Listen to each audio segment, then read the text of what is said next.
किसी ने बड़ी प्यारी बात कही है कि रिश्ते किताब की तरह होते हैं और गलती एक पन्ने की तरह होती है।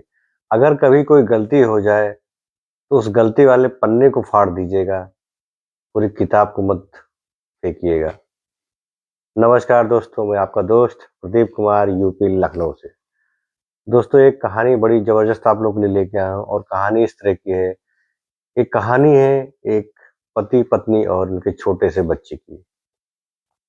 पति बहुत गरीब होता है, आर्थिक तंगी से जूझ रहा होता है और काफ़ी गरीबी के कारण वो अपना जीवन यापन करने में बड़ी समस्याओं का सामना कर रहा था। उसकी बच्ची रोज़ शाम को पूछती थी कि पिताजी, हम लोग कब अमीर बनेंगे? हमारे पास कब पैसा होगा? हमारी कब समस्याएँ खत्म होंगी?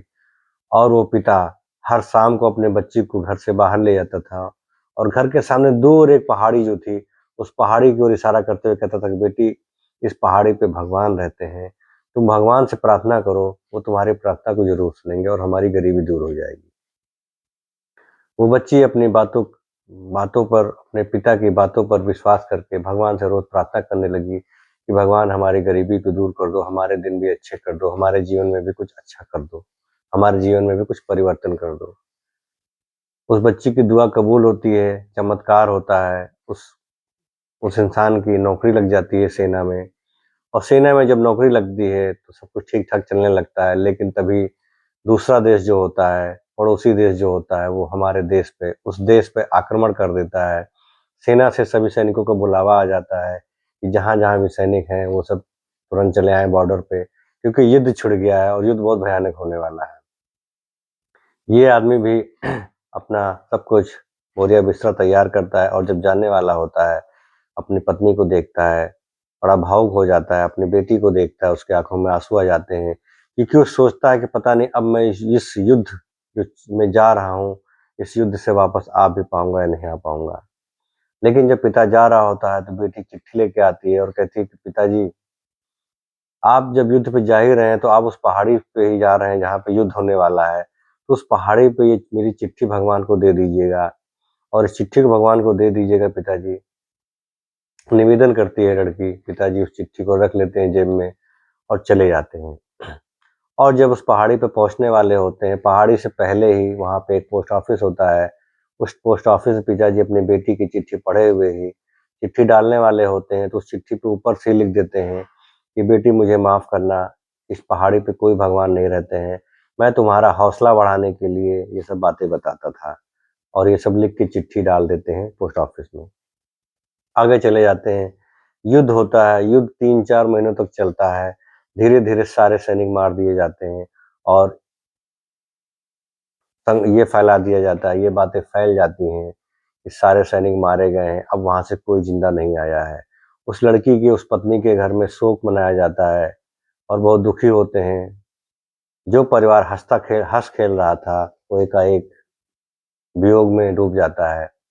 3-4 महीने धीरे-धीरे बीतते हैं, युद्ध लगातार चलता है, लेकिन सारे सैनिक धीरे-धीरे मर जाते हैं और वो देश जो होता है, हमारे देश पे, पड़ोसी देश जो होता है, हमारे देश मतलब उस देश पे हमला करके सारे सैनिकों को मार देता है। 3-4 महीने जब बीतते हैं, जब युद्ध खत्म होता है, तो एक एक दिन उसी घर के पास एक फटे हाल में दुबला-पतला, मैला-कुचैला आदमी आता है और खड़ा होता है घर के पास। लड़की घर से बाहर निकलती है, वो पहचान जाती है कि ये मेरे पिता हैं और लड़की तुरंत अपने पिता को गले लगा लेती है। ये सारी घटनाएँ चली रही होती हैं, तब तक एक डाकिया आता है और कहता है कि ऊपर पहाड़ी पे 3-4 महीनों से युद्ध चल रहा था और इस चिट्ठी को वहाँ से लाने में मुझे समय लग गया है, क्योंकि वहाँ पे जो युद्ध चल रहा था तो सारे आने-जाने के रास्ते बंद कर दिए गए थे। वो चिट्ठी वही चिट्ठी होती है, जो आदमी जो पिता लड़की का होता है उस चिट्ठी को उस डाकखाने में डाल देता है। वो चिट्ठी लेता है और बड़े ही काँपते हुए हाथों उस चिट्ठी को पढ़ता है कि मेरी बेटी ने इस चिट्ठी में क्या लिखा था। उस चिट्ठी में लिखा होता है कि हे भगवान, हे परमेश्वर, मेरे पिता युद्ध में जा रहे हैं और मेरी आपसे यही प्रार्थना है, मेरी आपसे यही दुआ है, मेरी आपसे यही निष्ठा है कि मेरे पिता को युद्ध में सही सलामत ज़िंदा वापस भेज देना। दोस्तों, ये छोटी-सी कहानी ये सिखाती है कि अगर हम भगवान के ऊपर सच्ची निष्ठा रखें, विश्वास रखें, तो चमत्कार भी होते हैं। जिस तरह उस बच्ची ने भगवान के ऊपर विश्वास किया और भगवान से कहा कि मेरे पिता को जिंदा लौटा दीजिएगा, और भगवान ने चमत्कार किया। सारे सैनिक मार दिए गए, लेकिन उसके पिता को लोगों ने बंदी बना लिया था, सैनिकों ने। वो किसी तरीके से वहां से लड़ झगड़ के बचते बचाते अपनी लड़की के पास आ गए। ये लड़की की दुआ ही थी जो भगवान ने कबूल कर ली। इसी तरह दोस्तों हमारे पास भी हमारे जीवन में से कई बार होते हैं चमत्कार, भगवान हमारे साथ भी करता है।